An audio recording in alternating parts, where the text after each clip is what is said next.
Okay, ladies and gentlemen, welcome to the channel.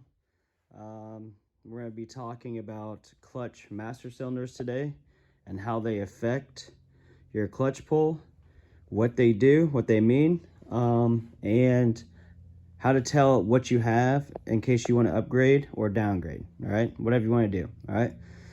So like, share, subscribe, click the notification bell. But let's get into this. All right. So right now, I broke the clutch master cylinder off the Sherco doing a pivot turn.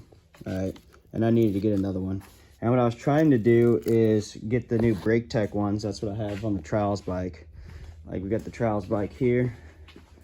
This has got a Brake Tech. All right, and it's a super duper light pole, super duper light. All right, even with the pinky, super duper light. But on the bottom of them, they always have a number of what they are. All right, so that one says it's a 10. All right, now not all clutches are the same when it comes to hydraulic clutches. Sorry about that. They're not all the same. So like this one has a 9 and it's pretty light. Okay, that's a Brembo 9. This is Magura 9. Your gas, your rise use. I don't know about the new gases. That's what we're going to get to when we're talking about this stuff. This is a 9.5, and that has it underneath here. 9.5 Magura. This is the lightest clutch pull I've ever. Between the Trials bike is the lightest clutch pull, but on this Raiju, this is the lightest clutch pull of any of the Enduro bikes. We're going to get to this one. This is a Brembo as well, but this one is kind of hard to see up there, but that's a 10 on the X-Trainer, right? So we have a 10, we have a 9.5, we have a 9, and then we have a 10, okay? So what that means is that's the millimeter of the plunger that's on the inside, the size of the plunger that's on the inside. And what you get with the 10s are, you don't have to pull the clutches back as far. It's gonna move more fluid, and so it's gonna have a shorter pull on it, and then the 9s, which is moving a little bit less fluid, it's gonna have a longer pull on it. But what you get with that and the shorter pulls as well with the 10s is you're gonna have the 10s are gonna be, since it's moving more fluid against the slave cylinder down here, right? I know I need to clean up bike, just got back, but that slave cylinder right there, since it's moving more fluid, it's actually going to be a harder pull. All right, not at first. When you're first riding, you're not going to notice it as much, but there's a little bit when you're using it a lot for trials and hard enduro and stuff like that, you're going to notice that a lot faster. So your 10 millimeters are going to have a longer pull, or a shorter pull, sorry, moving more fluid, but it's going to be a harder pull. All right, and it's going to get harder as it goes on, as your finger starts to get tired. All right.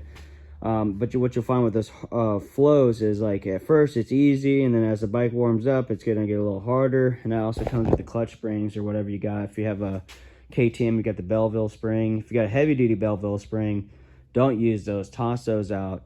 Use a stock spring on it and set that to position 1 on your KTM gas Husqvarna, and you're gonna get the lightest clutch pull. So even if you have a 10 on those, which the KTM XC comes with a 10.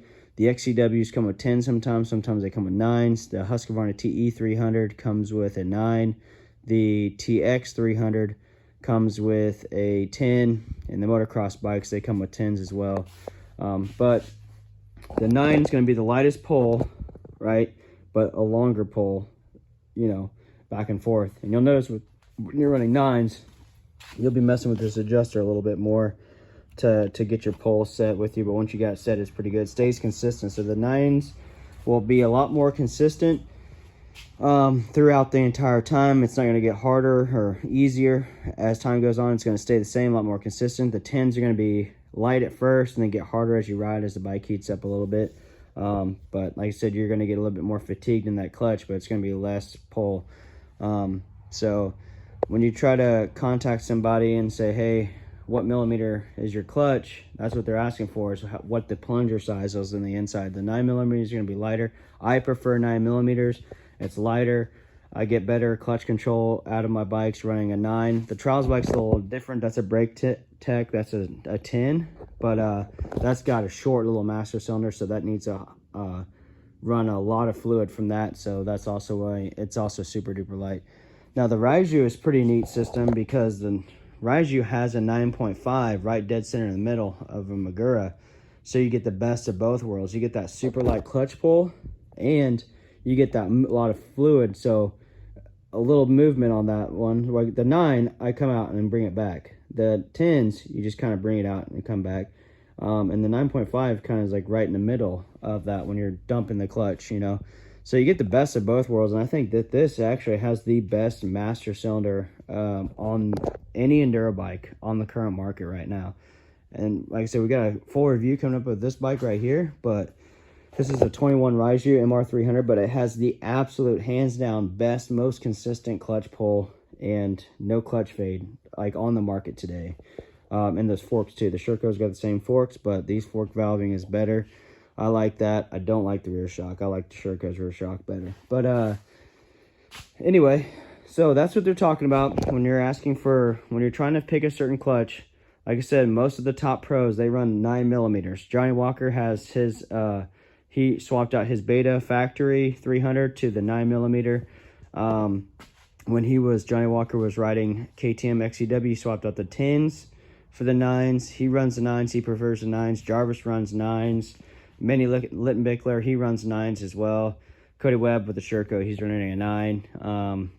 Tristan Hart, I believe he swapped his out on his factory bike to a 9 as well. But everybody know that's like into the hard enduro and stuff like that, they're definitely running 9mm. And if they're just getting by with the stock, you know, they'll use 10s, but most guys swap their stuff out, you know, for the 9mm. It's lighter.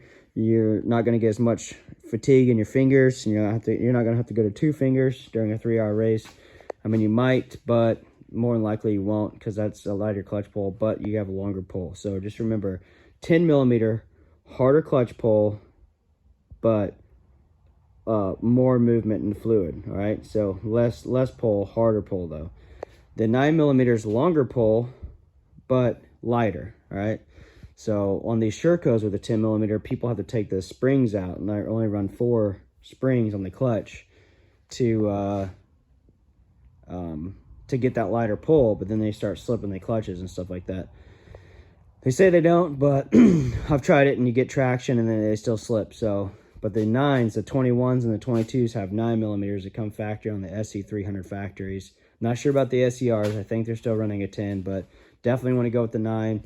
I called Mitch at Hard Enduro Outfitters. Got me another 9 coming because this thing's busted. All right, did that. Anyway, so like I said, I wanted to go over that because I called a bunch of dealers, and the dealers, like the KTM dealership, the Gas dealership, the Husqvarna dealership, they had no idea what I'm talking about. What I'm looking for is actually to do, like that Trials bike has the brake tech on it, and I really want to run a brake tech on the Sherco because I love the brake tech master cylinder. It's my favorite master cylinder of all time, and it's so good, and they're expensive. I think they're like $275 or $300. So if you're ready to make that commitment, you know, for your bike, it is a world of difference. It's night and day better. But that Magura right there, I looked that up, that's $175, and this is so close to that. Man, I'm really tempted to go get this same clutch. This is the best master cylinder. It's almost the same as my Husqvarna, but this is the best master cylinder that comes on any dirt bike on the market today. The best. And it comes on the Raiju, of all things, right?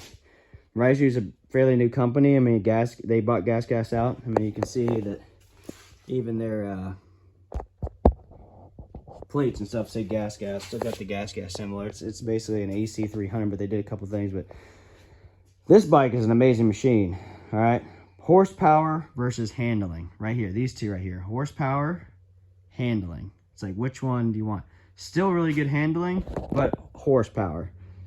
Tons of it. It will outpull my Sherco every time. And he didn't even have a smart carb. He had a standard carb with a Suzuki needle that I did for him, and I got the smart carb. But this bike handles like a Ferrari. That's what I prefer. But anyway, hopefully that helps out. I kind of went on a little tangent about the bikes, but hopefully that helps out when you're trying to select your master cylinders and stuff like that, and modifying it.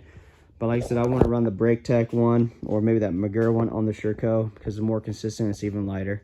And it just never hurts to have an even lighter clutch. You just get more control out of it. But anyway, thanks again. If you have any questions, hit the comments up, and I can answer pretty much any questions. I might have forgot a whole bunch of stuff, and you guys probably remind me in the comments, and there might be a part 2 if I get enough questions and stuff like that. But yeah, just let me know what you think in the comments. And I'm trying to create better content, and you know, try to do this thing full bore. So I definitely would like some feedback. That'd be greatly appreciated. Appreciate it, guys. Thank you. Bye.